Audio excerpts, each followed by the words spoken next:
Guardians of Metal Entertainment Worldwide. I'm here again with Grutle of Enslaved. Thank you for doing this interview with us. Sure, no problem.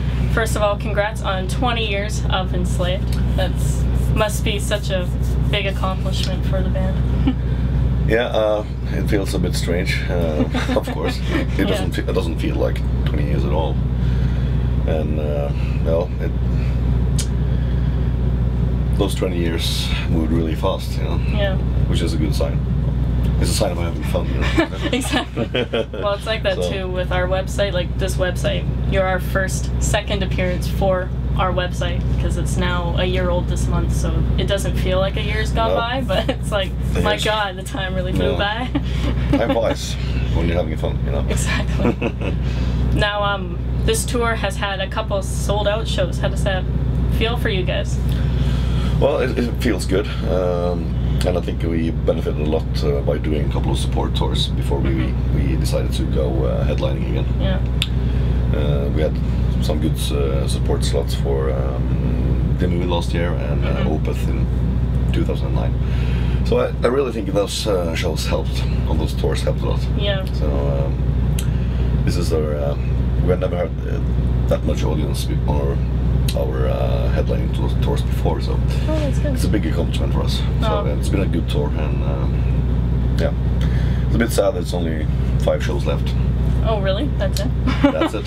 It seems like not long ago I was getting Facebook notifications saying Enslaved tour starting soon. Yeah. So yeah.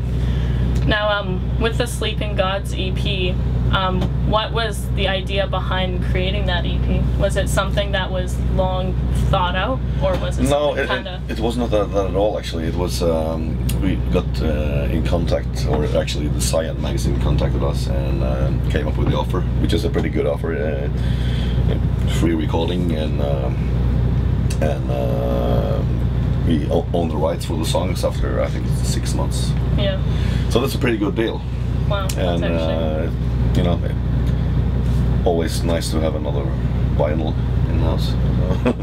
Yeah, a lot of people have said a lot of good things about it online, from what I've seen. But I mean, the material was it's some new written stuff, and some old riffs that we had been lying there for like, well, almost 20 years actually. So 2 of the songs are partly reconstructed old songs with new lyrics, and there's a couple of completely new songs as well. And the songs on the EP differs a lot from each other. So yeah, they're very diverse. Yeah, it's a very unique. Yeah, it's very good though. I enjoy it. Yeah. Now, was there any plans to release it onto a CD? Because I know for a little while JSR had an offer where you could get the EP with the shirt or whatever, but I don't CD know. Exists, a promotional CD and a promotional vinyl. Okay. That's about it. But I mean, we might use some of the songs later on. Oh, cool. Cool. And it's on iTunes.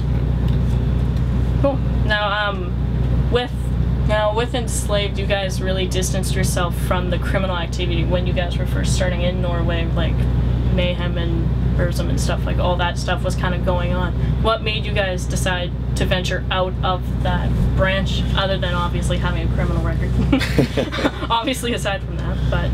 Well, how did we decide not to become criminals? Because we didn't want to spend time in jail, that's why. That's true, that's true. Well, actually, we're not that much in the whole thing either. I mean, we were friends with most of the guys. There were not that many people. The scene was very small. I mean, everybody knew each other, so we were hanging out with them, the guys of Mayhem and Immortal. But I mean, we already back then we had a very different concept than most of the black metal bands. So we never had any of this satanic philosophy or concept. So I've always been staying a little on the side, being the weird cousin or something like that. The weird cousin. No, it's good though, because I know like a lot of bands that are in that, they're so strong in that way of thinking that it's good to be. However, a lot of black metal fans seem to feel like that's not the way to do it. I don't know why. It's all about being a criminal, apparently. Yeah. I should try to spend some years in jail then. Bet it's very fun. It's like, ooh, make music in jail. Yeah. Now, when you're on tour, what kind of music do you preferably listen to? Like, well, to be honest, I listen very little to music when I'm on tour. Really? Oh yeah, I mean, you get enough. True, you get enough listening sound, to everybody. Yeah.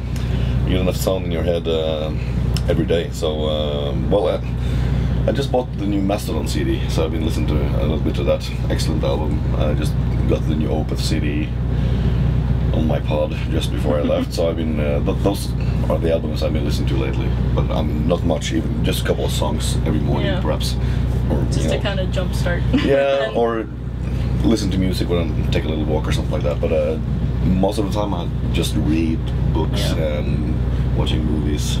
Cool. Try to relax. Try to not get too hammered every night and stuff. Try not to get an island. Now, how does it feel being back in Vancouver? Is there anything that you feel like you've revisited since the last time you've come? Or other than... It's great to be back in this nice neighborhood, you know. It's so nice. It's not gloomy at all. Well, actually, we haven't been sightseeing at all today. I've just been... I did last time. Yeah. And today was raining, and I know. I got a little homesick because of that, of course.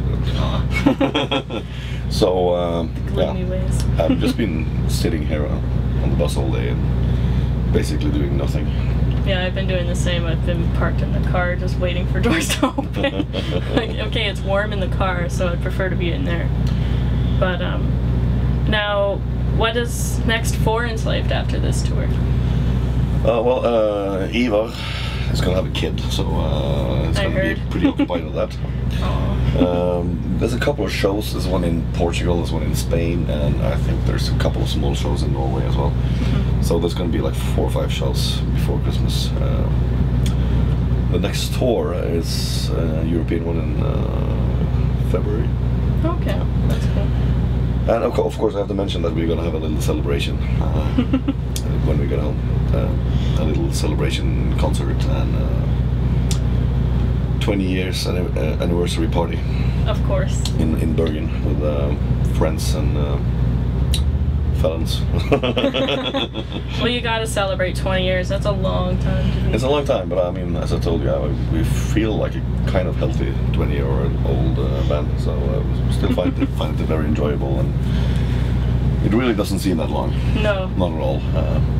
No. I still remember in '91, as you know, it feels like a couple of years ago. Yeah. And it's 20. It's crazy. Like, wow, where'd that time go?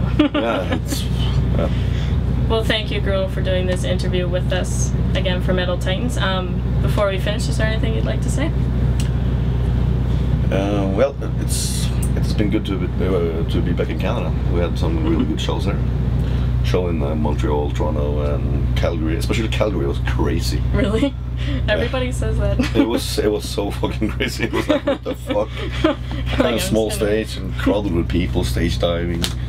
Wow. Oh, tearing down my microphone.